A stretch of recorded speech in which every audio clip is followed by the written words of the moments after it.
این است که امت پیغمبر امت مرحومه است، یعنی همه امت مرحومه است، الا این که طبقاتی از این امت به عنوان سرآمد افراد شناخته شدند.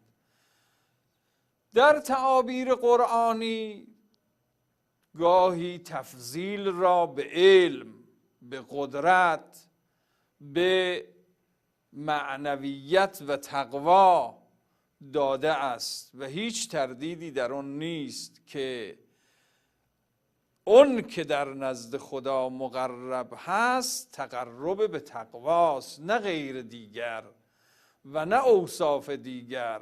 اکرمکم عند الله اتقاکم، پس صفت تقوا در هر کسی باشد شرافت داره.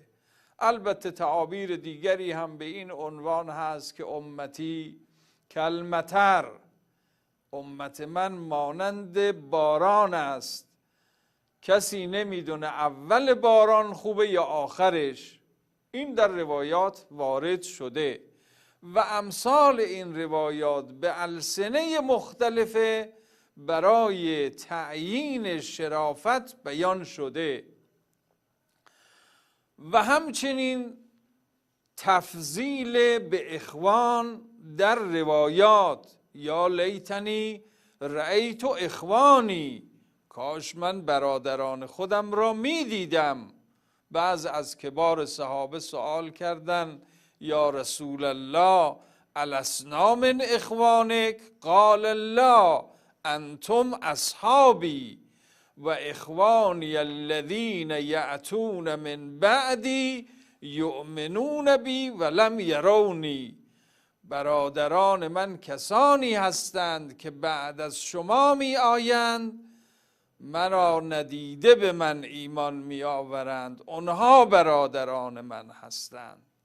که ابن حجر عسقلانی در کتاب اعمالی خودش به سند معتبر، به سند عال، این روایت اخوان را بیان کرده و تصحیح کرده روایت را که در ذیل اون آمده و فضل احدهم افضل من اجر 50 منکم و اجر احدهم افضل من اجر 50 منکم. در اونجا این روایت بیان شده که اجر اخوان، اجر یک نفر از اخوان که در آخر الزمان میان پیغمبر رو ندیده به او ایمان میآورند، اجر یک نفر از آنها برتری دارد بر اجر 50 نفر از صحابه. که حالا در اون شخص صحابی هم که سوال کرد در بعض از روایات خلیفه اول بود و از کبار صحابه محسوب میشه، سوال کننده از رسول خدا او بود که یا رسول الله السنا من اخوانک؟ قال لا انتم اصحابی و اصحاب و اخوانی الذین یأتون من بعدی لم یرونی و یؤمنوا بی و اجر احدهم افضل من اجر 50 منکم یا 50 منکم، که اجر یک نفر از آنها بر اجر 50 نفر از امثال خلیفه اول، نه از صحابه‌ای که در طبقات صغار صحابه هستند یا اعتباری ندارند. یک شخصی سوال میکنه که از کبار صحابه است و جواب هم میاد که اجر اخوان از اجر شما به مراتب بالاتره. ولی در عین حال با وجود کثرت این روایات و علو اسنادی که برای این روایات آمده، باز میبینیم در کتاب اعتقادات محسوب نشدند و برای اینها اعتبار و ارزشی قائل نشدند، یعنی هیچ لطمه‌ای به عدالت صحابه نزده. پس وجود اخبار در کتب روایی اعم از اعتقاد و عمله، یعنی نمیتوان مذهبی را به اعتبار وجود حدیث مؤاخذه کرد و اشکال در کتاب‌های حدیثی فراوانه، به اینجا ختم نمیشه. روایتی را در کتب اخبار، البته کتب اخبار علی درجاتهم، در کتاب‌های دست دوم، یعنی در طبقه بعد از صحیحین، مثل ترمذی و نسائی و مسند احمد روایاتی وارد شده که امروز ضروری اعتقاد اهل سنت بر این روایاته و اون روایتی است که به عنوان روایت اقتدا مطرح شده. اقتدوا بالذین من بعدی ابی بکر و عمر، اقتدا کنید بعد از من به ابی بکر و عمر. این شده ضروری اعتقاد. اگرچه برخلاف این روایت مطالب دیگر آمده باشه، یک طبقه از علما، خوب اگر این روایت واقعا صادر باشه هیچ جای بحث نداره، اقتدوا بالذین من بعدی ابی بکر و عمر، جای تردید نمیمونه. یعنی اگر اینجور نص معتبری باشه که پیغمبر فرموده باشه بعد از من به این دو نفر، بحث تمامه، حالت انتظاریه نداره. ولی ما به کتب مراجعه میکنیم، میگیم اگر این روایت بود پس اون قیل و قالهای در سقیفه بنی ساعده چی بود؟ یک نص معتبری که پیغمبر گفته، چرا در اون زمان یک نفر به این روایت استشهاد نکرد؟ البته این بحث به خلافت برمیگرده و بحث ضروری در خلافت و در اعتقاد که ما وارد این مبحث بنا شده که نشیم، ولی در حدی که یک روایت تفسیر بشه، بیان بشه، ناچاریم یک مقدار از فقه این حدیث رو بیان بکنیم که روایت اقتدا و روایت اهتدا صادر است که ضروری مذهب بر او بار بشه یا نه. اولا نه بر روایت اقتدا و نه در روایت اهتدا هیچ بحثی در صدر اول نیست که احدی از صحابه آمده باشه و به این روایت استدلال کرده باشه، ابدا وجود نداره.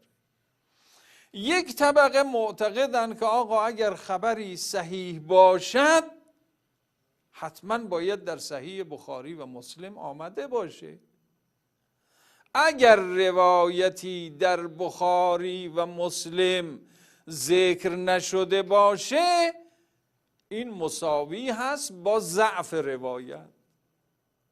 مثل ابن تیمیه میگه حدیث قدیر و حدیث الثقلین در بخاری نیامده، پس بنابراین ضعیفه. خب این بحث در همه جا باید جواب بده. میگه با اوک تجر با ایلا تجر، برای تو این حرف اعتبار داره، برای دیگری اعتبار نداره.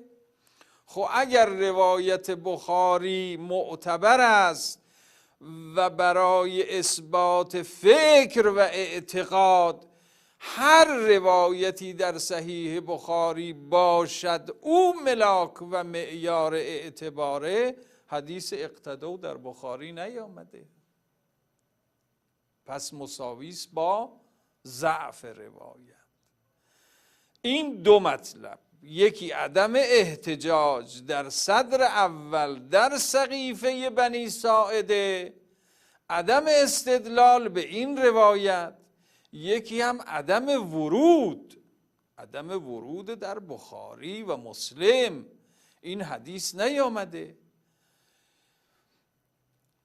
در این ارتباط و کلماتی که معارض این روایت وارد شده. حالا شما به کتاب‌های اعتقادی که مراجعه می‌کنید بلا استثناء به این روایت احتجاج کردند.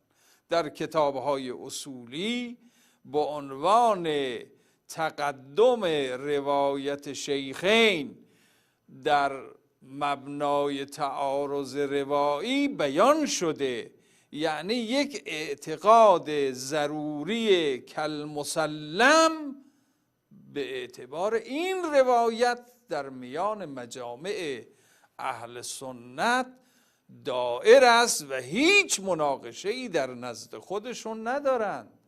ولی با این وصف علمایی هستند که در نقد و نظر نسبت به این روایت مطالبی دارند که من یک کلمه فقط از ابن حزم میخونم در ارتباط با روایت مورد بحث.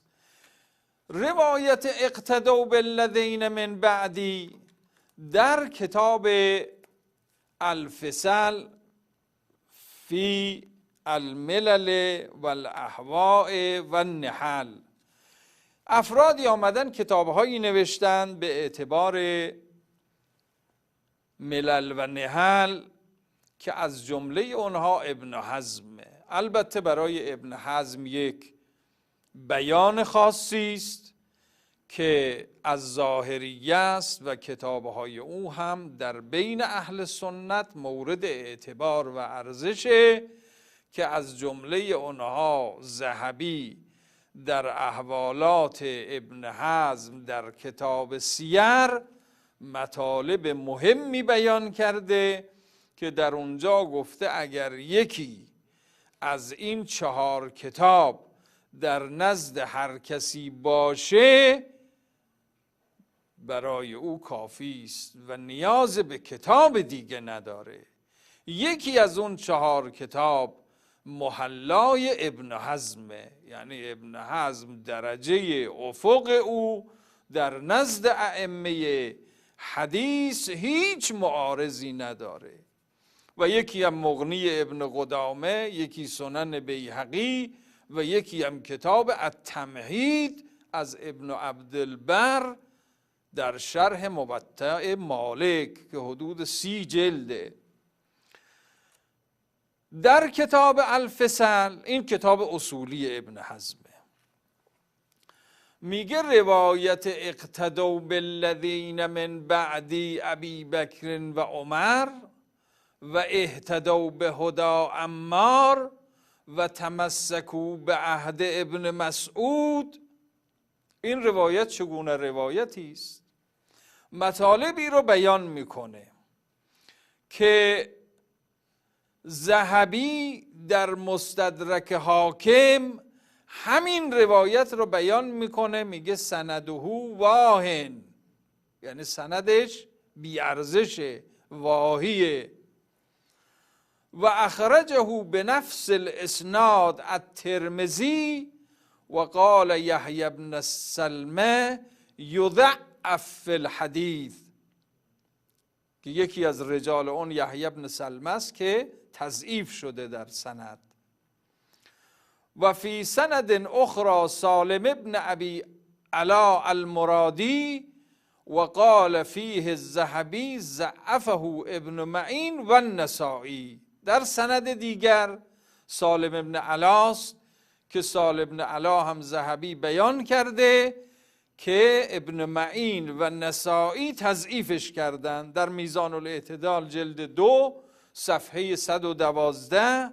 ترمذی هم این حدیث را در جلد 5 صفحه 610 ذکر کرده.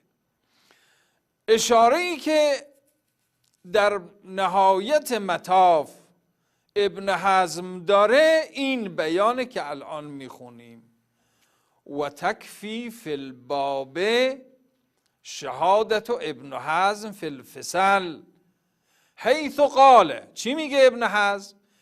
میگه لو اننا نستجیز التدلیس والامر الذي لو ظفر به خصومنا تاروا به فرحا و ابلسوا اسفا لاحتججنا بما روی اقتدوا بالذین من بعد ابی بکر و عمر ولکنه لم یصح و یعیذنا الله من الاحتجاج بما لا یصح.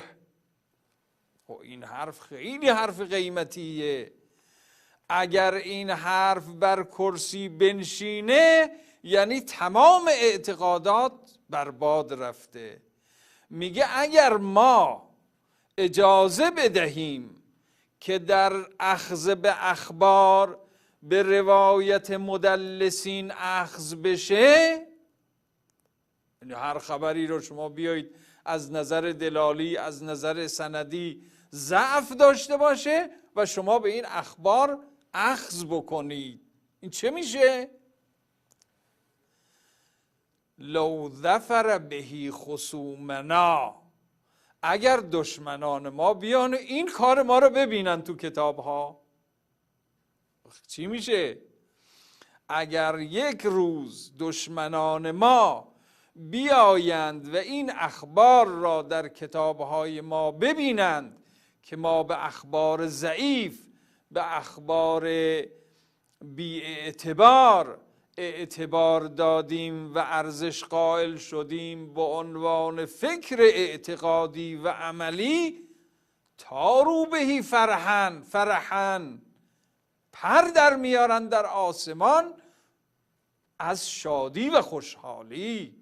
یعنی ما بهانه دادیم به دست دشمنان خودمون. الان مستشرقین دارن بر اهل اسلام ایراد میگیرن، اشکال میگیرن. روی چه مبنایی است؟ روی همین مبانی است که در کتاب‌های حدیثی به اخباری برخورد کردن که این اخبار نه با عقل سلیم و نه با منطق متین قابل التیام نیست. لو ظفر بهی خصومنا تارو بهی فرحا و ابلسوا اسفا لاحتجاجنا بما روی. بخاطر اینکه ما آمدیم احتجاج کردیم به یک اخباری که سر تا پا طعنه. چطور میشه به اخباری که هیچ ملاک و معیاری برای تصحیح نداره و ما بر اساس اون فکر اعتقادی و عملی ما رو درست کردیم؟ مثل چی؟ مثل روایت اقتدوا بالذین من بعدی ابی بکر و عمر ولکنه لم یصح، این صحیح نیست. و یعیذنا الله، پناه میبریم به خدا از احتجاج به روایتی که صحیح نیست.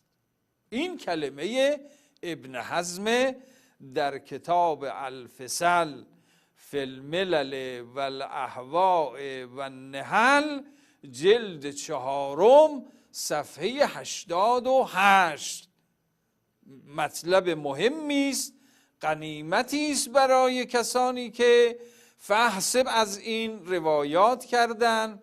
و بعضی دیدم که این روایت رو بیان کردن از ربعی ابن حراش، از مولا ربعی ابن حراش، از اهل سنت به تصحیح روایت قائل شدند که این بحث را گمان میکنم که وقت اجازه نده. در کتاب المستفاد من مبهمات المتن والاسناد این روایت اقتدوا بالذین من بعدی رو بیان کرده، 4 سند رو برای این بیان کرده که از این 4 سند 3 سند رو تضعیف کرده و 1 سند رو تصحیح کرده و اون سند مصحح را از حاکم نیشابوری در کتاب مستدرک بیان کرده. سوال اینه که اگر تصحیحات صاحب مستدرک صحیح هست، پس این همه کتاب چیه بر رد مستدرک می نویسید که تصحیحات مستدرک را زیر سوال می برید؟ علی ولیکم من بعدی وزیری من بعدی، خلیفتی من بعدی در کتاب مستدرک تصحیح کرده. چطور تصحیحات اونجاشو نمیپذیرید، تصحیحات اینجاشو میپذیرید؟ این یک بام و دو هواست که باید اهل علم ملتفت باشند در اخذ به روایات، به چه روایاتی اخذ میکنن. ببینید قال الحاکم، البته این 4 سند رو من اگر فرصتی پیدا بکنم انشاءالله این 4 سند رو خواهم خوند و وجه ضعف مولا ربعی را هم بیان خواهیم کرد، ولی عمده در اینجا اعتبار تصحیح حاکم در مستدرکه. حاکم در مستدرک این سند رو ذکر میکنه، قال الحاکم بعد ذکر الاسانید السابقه، همه سندها رو ذکر میکنه. هذا حدیث من اجل ما روی فی فضائل الشیخین، میگه بالاترین منقبتی که برای شیخین ذکر شده این روایت اقتدو هست. یعنی با تضلع کاملی که صاحب مستدرک و حاکم نیشابوری داره بر اخبار، داره این کلمه را بیان میکنه که این حدیث من اجل ما رویه فی فضائل الشیخین، یعنی بالاتر از این برای شیخین حدیثی وجود نداره، منقبتی وجود نداره. که راستی اگر اینجور متن و اینجور روایتی صادر شده باشه که پیغمبر فرموده باشه به این 2 نفر اقتدا کنید، به قطع و به یقین هیچ احدی به گرد پاشون دیگه نمیرسه. یعنی فاتحه خونده شده، ختم کلامه، پیغمبر فرموده باشه که اقتدوا بالذین من بعدی، یعنی اگر این باشه صادر شده باشه از اون حضرت، هیچ جایی برای بحث وجود نداره. برخلاف بعضی از افراد دیدم در بعضی از شبکه‌ها میگه این اگر 100 سند صحیح و مقبول هم باشه فایده نداره. چرا فایده داره؟ حدیث صحیح برای اعتقاد و عمل لازم هست، منتها باید دید شرایط صحت و شرایط ضبط و شرایط اتقان و تثبت ثابت هست یا ثابت نیست. که حاکم در مستدرک بیان کرده هذا حدیث من اجل ما روی فی فضائل الشیخین وقد اقام هذا الاسناد عن ثوری عن مسعر عن یحیی الحمانی و اقامه ایضا عن مسعر وکی و حفص بن عمر الایلی ثم قصر بروايته عن ابن عيينة وقال الحميدي وغيره وأقام الإسناد عن ابن عيينة إسحاق بن عيسى التبع فثبت بما ذكرنا صحة هذا الحديث وإن لم يخرجاه. چون دعب مستدرک بر این است که نقد به بخاری و مسلم داره مینویسه، میگه یک حدیثی را که عبارت از این سند باشه در صحیح بخاری و مسلم نیامده ولی حکم به تصحیحش میده، با وجودی که 3 سندی که در این کتاب وجود داره بیان میکنه و ضعف اونها را ذکر میکنه که در تمامی این اسناد ممن لا یحتج به و روایاتشون بیان شده که از وکی، از سالم المرادی، عن عمرو بن حزم، عن ربعی، عن حذیفه، که این روایات سند قابل اعتنایی برای اونها در کتابهای حدیثی نیامده.